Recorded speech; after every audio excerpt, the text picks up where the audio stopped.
Salut à tous et bienvenue sur ma chaîne Tour d'Antonin, j'espère que vous allez bien parce qu'aujourd'hui c'est la 19e étape du Tour de France 2024.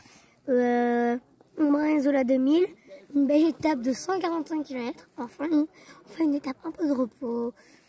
Mais quand je dis repos, c'est avec deux cols de hors catégorie, un col de première catégorie quoi, c'est du repos. Pour les grimpeurs c'est plutôt bien. Après hier, c'est vraiment dommage pour Matteo Vercher parce que déjà belle performance parce qu'il a tenu tout échappé alors qu'il a chuté au début et que tout le côté gauche a été râpé et qu'il a fini deuxième juste après Victor Copenhardt et après il y a Michel Kwiatkowski. Ouais déjà du coup deux monstres, c'est énorme qu'il est venu.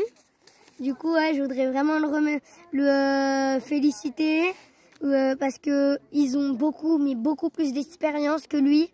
Mais bientôt, il va avoir autant d'expérience et il va être plus fort encore qu'eux. Tu as un bel avenir dans le cyclisme français parce que tu es encore jeune et tout. Tu peux encore faire plein de trucs. Du coup, c'est bien. Donc, la 18e étape remportée par Victor Copenhardt. Aujourd'hui, on est sur une étape difficile. 3 cols, dont 2 hors catégorie, un première catégorie. Mais je suis en direct sur le col de Vars. Ça se voit, hein, on peut admirer le paysage. Parce que j'adore. On attend maintenant déjà la caravane, puis après les coureurs. Oui, ne vous inquiétez pas, je préfère les coureurs quand même. Ouais, c'est pas fou moi. Ouais, du coup, aujourd'hui, je pense qu'il y aura une échappée. Mais bon, elle ira pas au bout. Je pense que l'échappée constituera Richard Carapaz, Ogier Lascano, Romain Bardet, Jonas Abrahamsson, Valentin Madouas. Si l'échappée va au bout, il y aura vers les 80 points à distribuer pour le maillot à poids. Du coup, ceux qui sont déjà vers les 30 points, ils vont arriver à 110 points. Boum. Ça fait quand même un peu de points. Par contre, là, ils vont avoir un gros bloc parce que l'équipe de Jonas Vingegaard, eux, ils vont faire rouler leur équipe pour que Tadej se sente mal dans le col. Après, ils ont intérêt à faire rouler leur équipe parce que Tadej se sent mal dans les cols vers les plus hautes de les 2600, on va dire. Et après, il y a le col de Bonnet et c'est 2800. Il va falloir que les équipes roulent, que Tadej reste dans la roue de Jonas. Il va falloir qu'il y ait un maximum d'équipiers avec lui. Pour Tadej Pogacar, plus loin avec Tadej, le plus loin possible. Faut qu'il ait ses équipiers le plus loin possible parce que sinon, on peut pas dire que c'est mal, mais ça peut être mal. Après, je vois bien un sprint entre les leaders.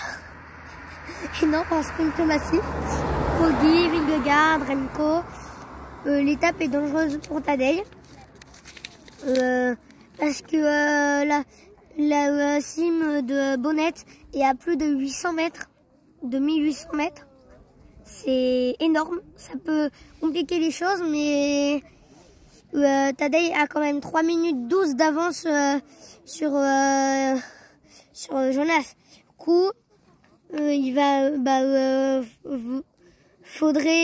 faut qu'il se garde et qu'il se mette pas tout de suite dans le roue s'il le suit pas, pour pas perdre trop de temps. Si par minute c'est pas très grave. Après il doit avoir le maximum de temps pour le contre-la-montre de dimanche.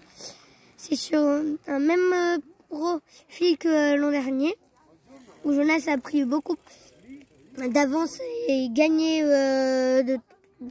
une grosse étape donc.